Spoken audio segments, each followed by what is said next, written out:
you balance your screen time during the day? Well, I find it very important to make a point of doing this because I want to make sure that I'm present in my day. And I find a lot of the times, especially in today's society, we are always doing at least two things at once. We are never singularly focused and in the moment. Like my son right now, I'm shooting videos and looking after my son. We're always multitasking. And so when it comes to your phone, you're either on your phone doing what needs to get done, and if there's nothing urgent on your phone, like emails or phone calls or messages or work or whatever, phone goes down and you focus on the thing that you are doing.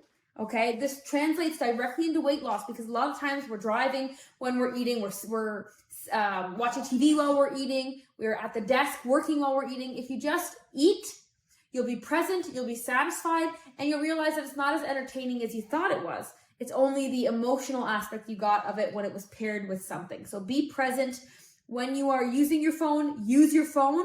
If you can't, that means it's not that important and you should be focusing on something else.